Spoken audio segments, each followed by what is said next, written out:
Welcome to the only daily podcast focusing on compliance news of the day. Each morning, start your day with a cup of coffee and Tom Fox, the voice of compliance, to hear about 4 of the top compliance, corruption, or leadership stories you will need to start your day. The Daily Compliance News is a production of the Compliance Podcast Network.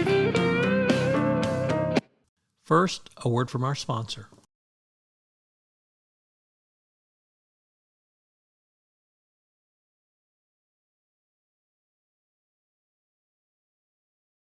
The Daily Compliance News for September 16, 2022, the ABC edition.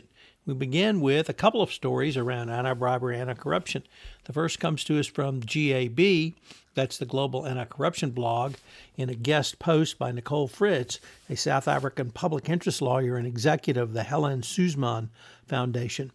She asked, will the Biden administration help South Africa escape capture?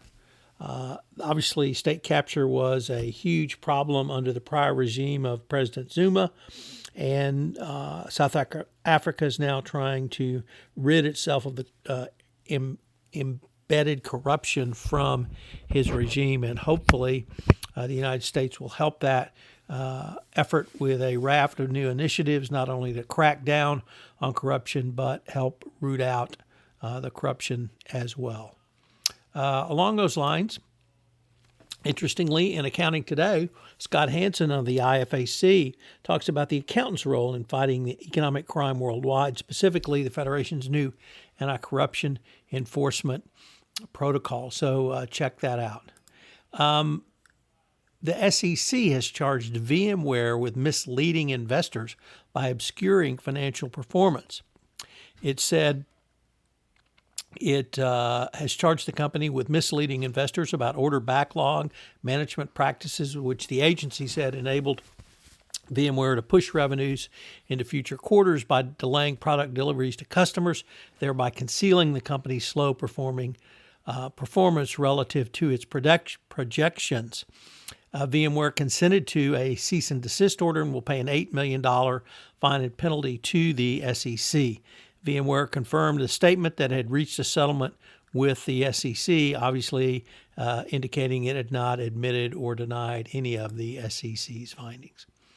And finally, from the Risk and Compliance Journal, Richard Vanderpoort reporting, the Office of the Comptroller of the Currency has appointed Yu Chen, a risk expert with experience at New York's financial regulator and major banks, as its chief climate risk officer.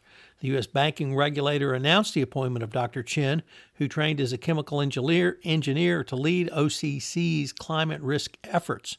She will report to the acting comptroller of the currency, Michael Su. Dr. Chen replaces Jonathan Fink, who assumed climate duties in an acting capacity in March, while also serving as a senior advisor in the OCC.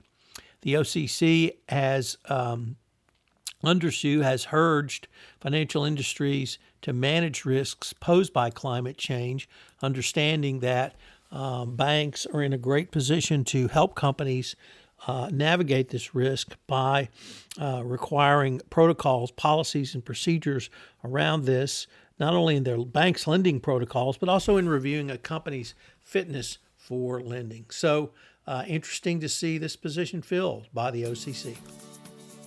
The Daily Compliance News is a production of the Compliance Podcast Network and a proud member of C-Suite Radio. Thanks so much for listening. I hope you'll join me again tomorrow.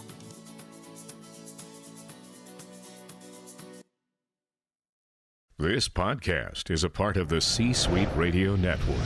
For more top business podcasts, visit c-suiteradio.com.